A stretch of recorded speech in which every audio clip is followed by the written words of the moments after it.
Jensen Cummings here. Thank you as always for tuning in. Today's Best Served Podcast 303. I've been saying 200 for so long. Guys, we're over 300 episodes now. Unbelievably grateful for that. 2 weeks notice. Big topic. Best Served Tableside Volume 3, Hiring Process, Horror Stories, Episode 6 of 8. We got a lot to talk about here. We talk about amplifying the worth and work of people who feed their community, right? The worth part is something that we struggle with so much. We don't value ourselves high enough. And 2 weeks notice has been clearly a point of contention, massive friction, and wanted to really unpack it as we always do, just trying to have conversations, understand all sides of the equation and understand kind of the workers' goals, because Best Served Tableside, we're focused on workplaces worth working, right? What does that mean? How do we establish ourselves as professionals? How do we work through this industry? And so 2 weeks notice has come up a lot, and I got a couple of guests with us. They're going to speak on their perspectives, their experience on the topic, but I want to unpack this for just a moment. So we have this idea of being a professional and properly giving notice, a 2-week notice. This has become the expectation, maybe a month if you're in upper management.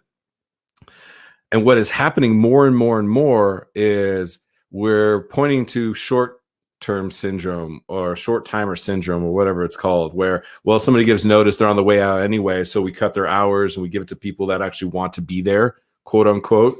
We fire them on the spot.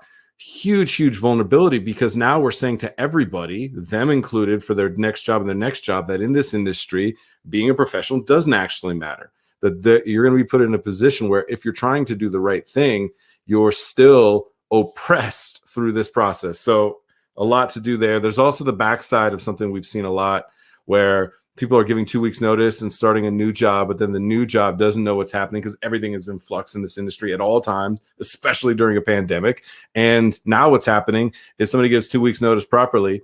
They either finish that 2 weeks or get fired on the spot or let go or cut hours. And then the new job is like, well, we're not quite as busy as we thought we were going to be. We're going to start you a week later, 2 weeks later. All of a sudden, this scenario can play out. I give 2 weeks notice. I get let go on the spot. I don't have a starting date from a new job for 2 more weeks.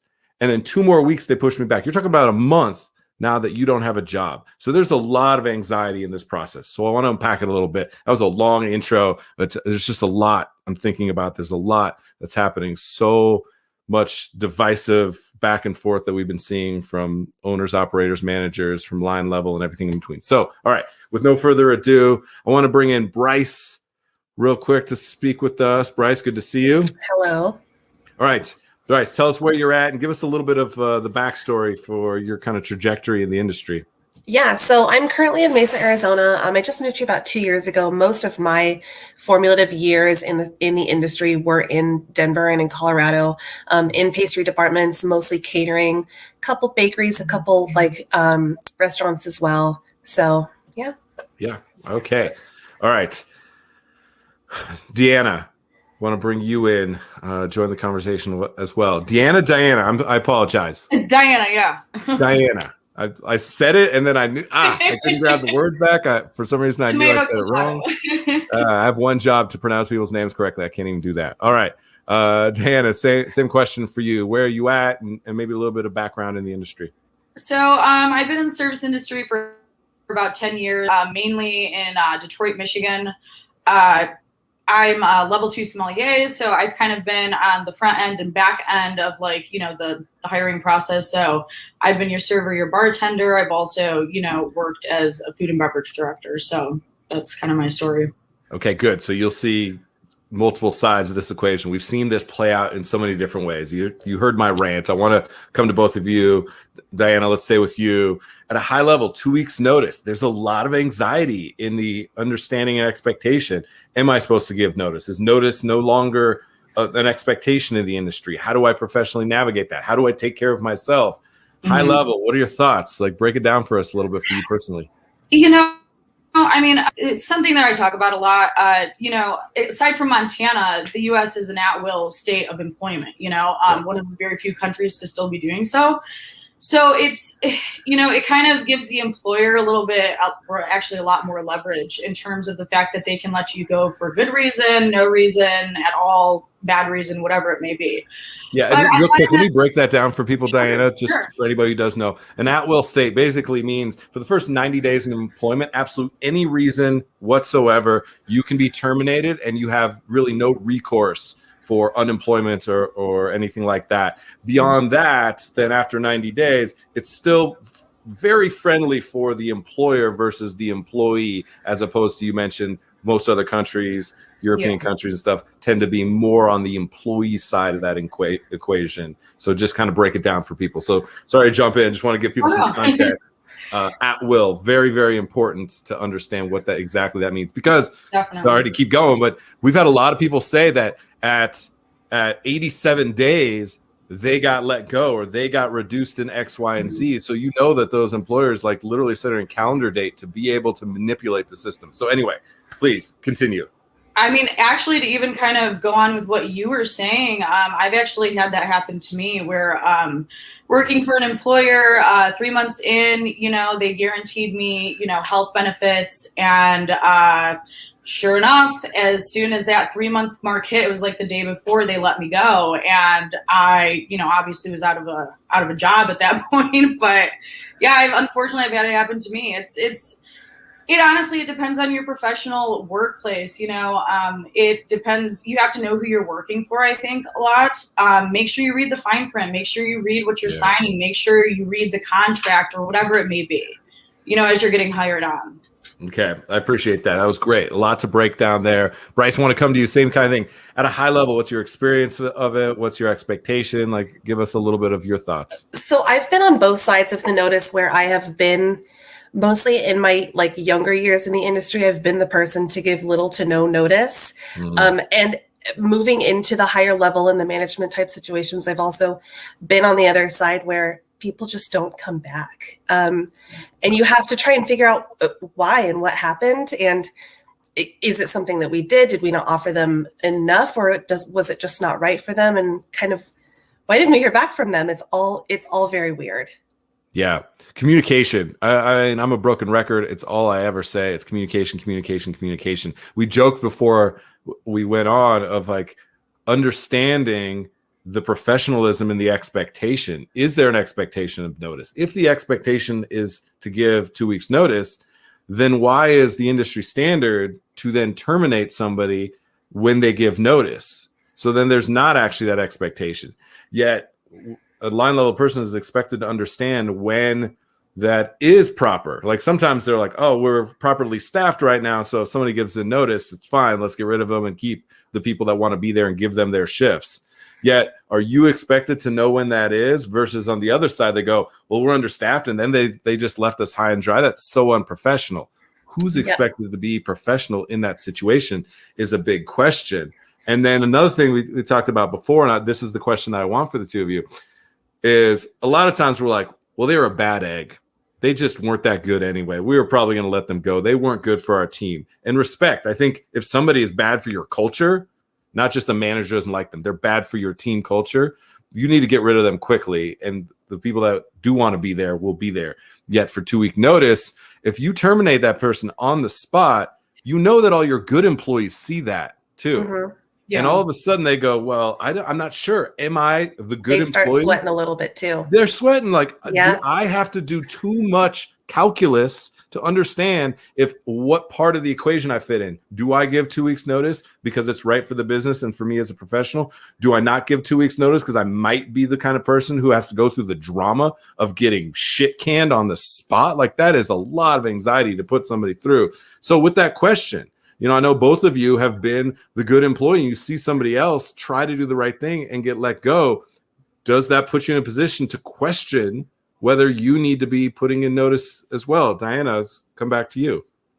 I mean, yes and no. I mean, it obviously does it made me feel very uneasy whenever I've been in a kind of work environment like that.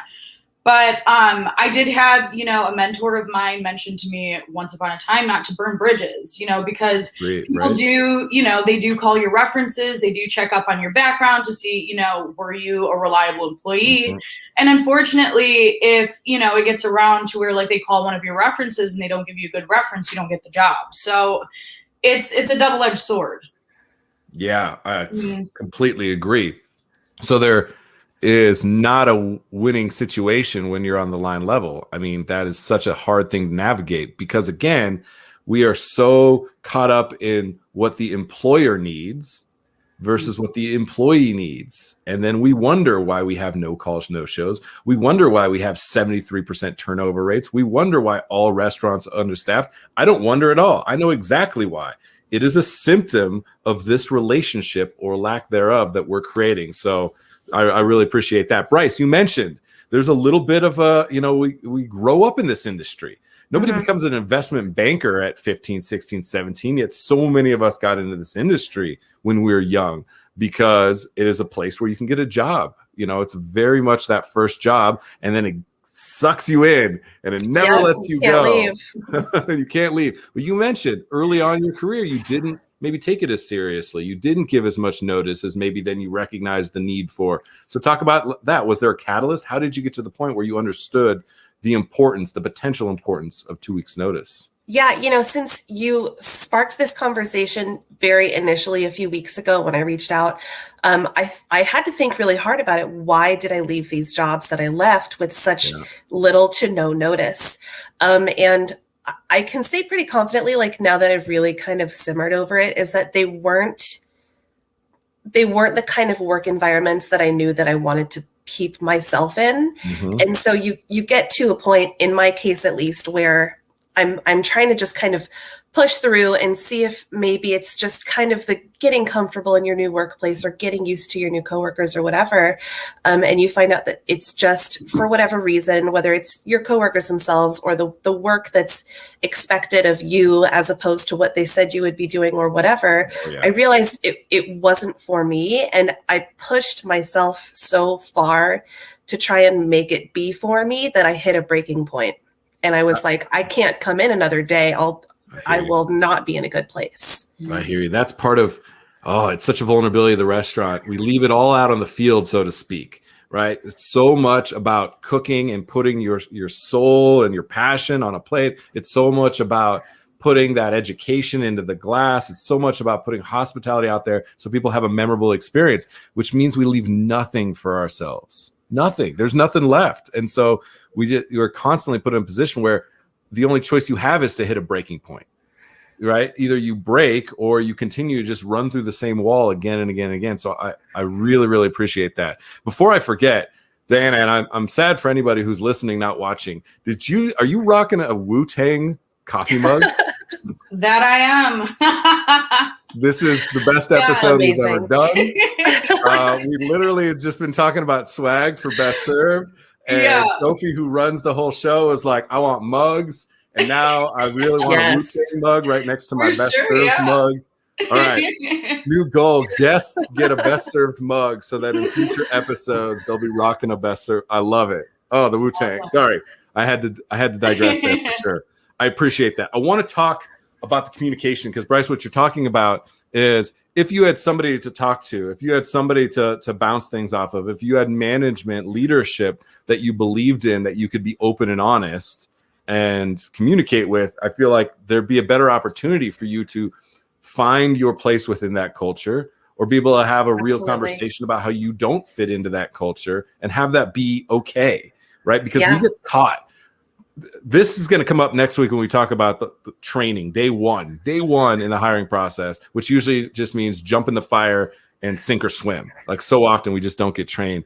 And so there's just like, we don't go through the process of communicating because we're like, oh, you've worked in a restaurant for the last 4 years. You must know everything that there is to know about working in restaurants in this job. It's like every restaurant is different. Otherwise, what the fuck is the point if every restaurant is exactly the same? So I want to talk about that communication a little bit. Diana, come back to you. Communication. When have you felt? You mentioned a mentor. When have you felt like you had strong communication? And clearly, throughout your career, you've also had places where it's just complete lack thereof? Break it down a little bit.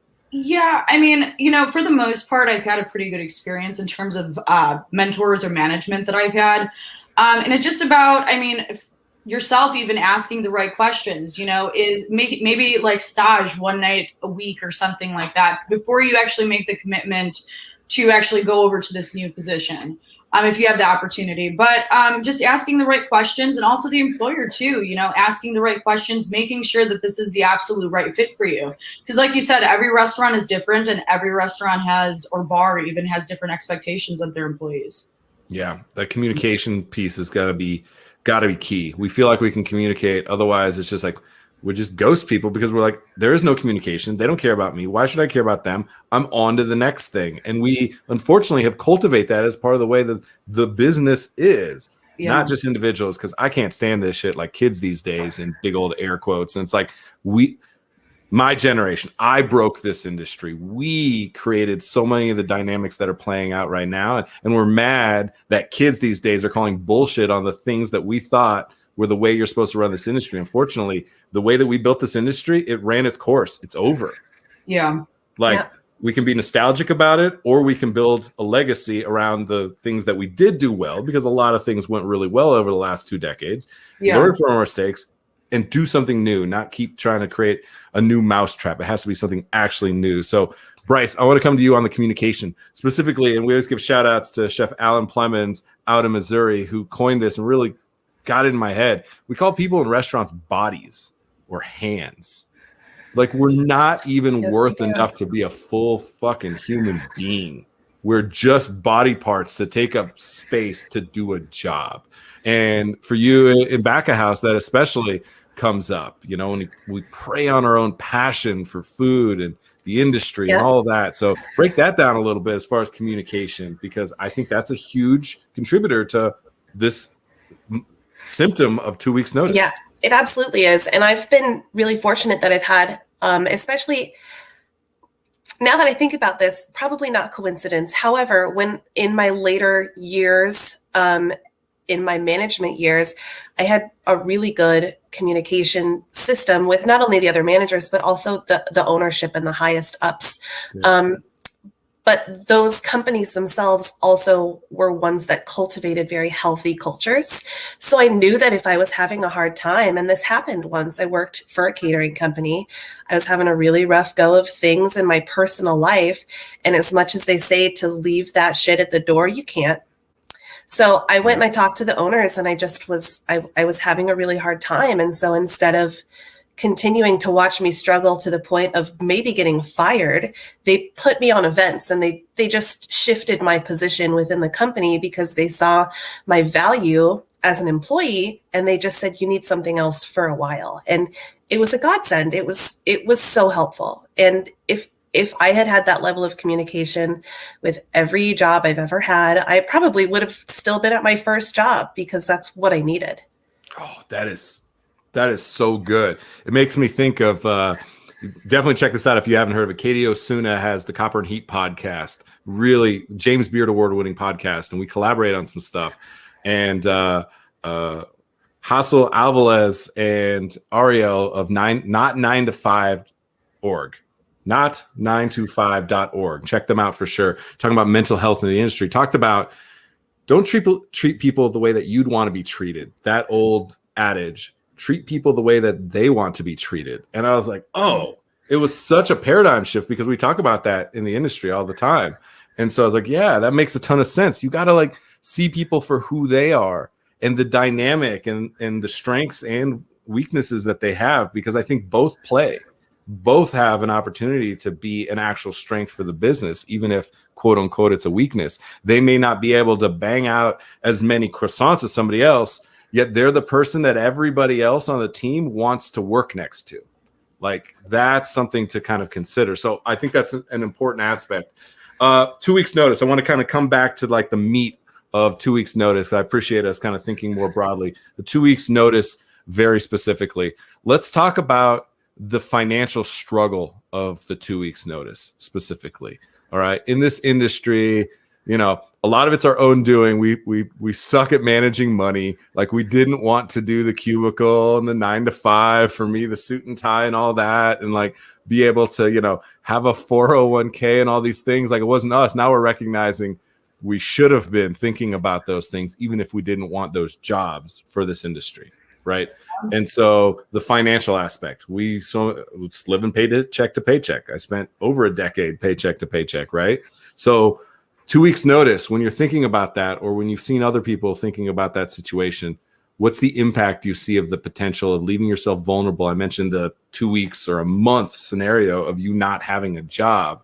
How does that play into your mindset, Diana? You know, it's difficult. It's definitely difficult. You know, obviously we're not the best money managers. So, you know, the idea of saving up money as like a cushion is sometimes not people's fallback, you know, because you are living paycheck to paycheck. You know, the idea, I remember as, you know, as a server and bartender, when the idea of, no tipping salaried, you know, workers in the restaurant came about for front of house. And hating the idea, you know, why would I want to make, you know, $16 to $18 an hour, no tips, no nothing? Well, I mean, in the reality of post-COVID, I mean, that might have to be the way that the restaurant world goes, you know, to create job security and financial stability to some extent. Yeah.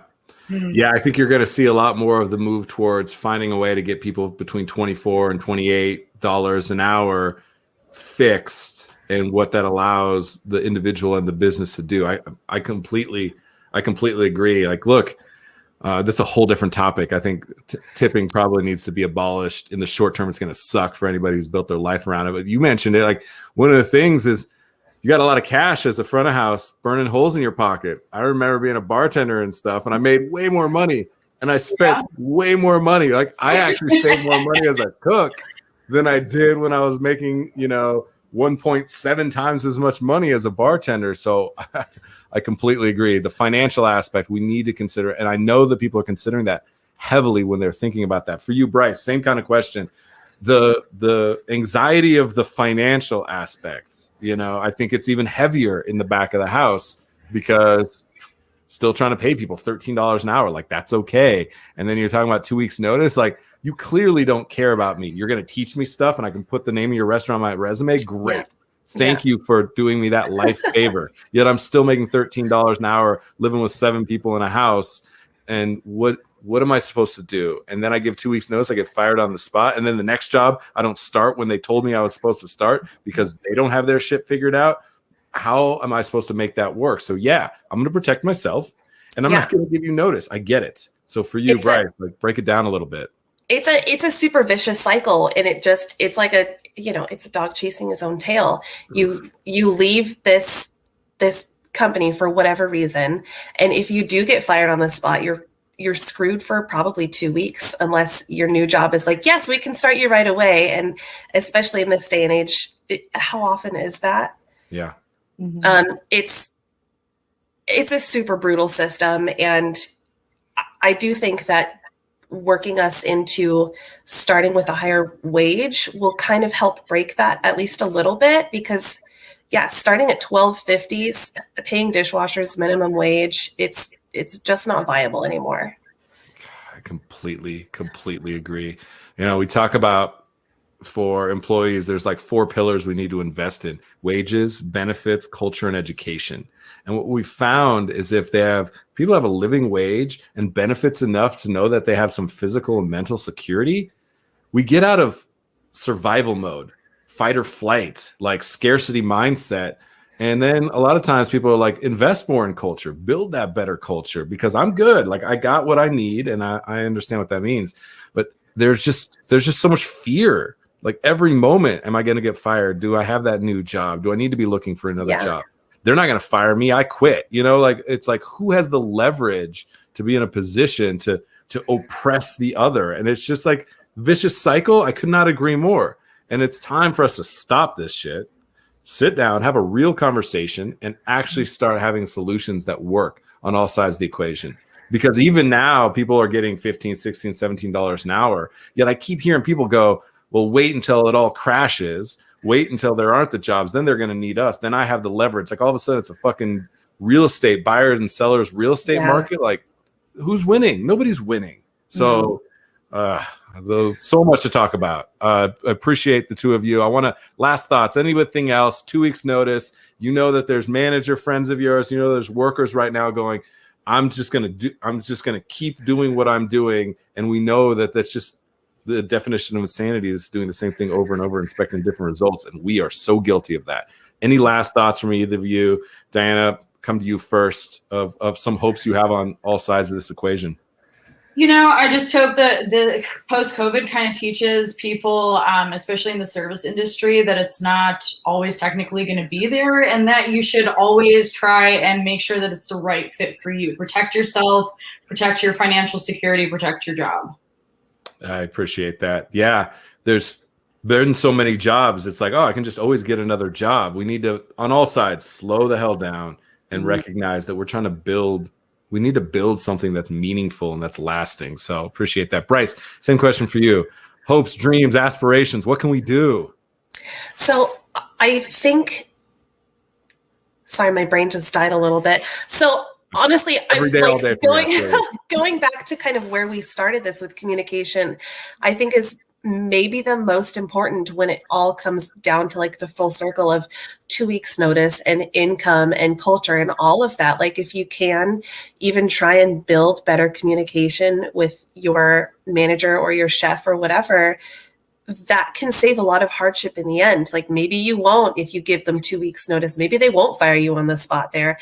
Or maybe you can tell them, I'm having a hard time with this in my life or this financially. What else can you give me? What else can you offer me? It just creates a healthier work environment. And I really think that is kind of the stem of so many issues. That's it. Mic drop, mug drop, all of it. I appreciate this. Really, really great, thoughtful episode. I know the three of us will interact quite a bit more. We're going to need this type of communication, this type of leadership that the two of you are showing. You know, it's not easy to come on and talk about this stuff. And that's part of the issue that we're dealing with is like, we have to talk about it and it's going to be ugly. And people like me and maybe you at times, like all have to take responsibility for our own part in this. And so we're going to be talking about things like that a lot more. It's like, cool. I don't give a shit whose fault it is. I don't care anymore. I just want to know what we can do to move forward. And that doesn't mean just pretending like it never happened. So we have to have hard conversations so that we can all come together and do some cool shit, because this industry, it's amazing. And it's the worst thing that ever happened to any of us. Simultaneously. Same time. Always. The answer is always both, pretty much. So I appreciate both of you. Diana, Bryce, we'll let you go. Thank you so much for being on the show. Thank you. Cheers.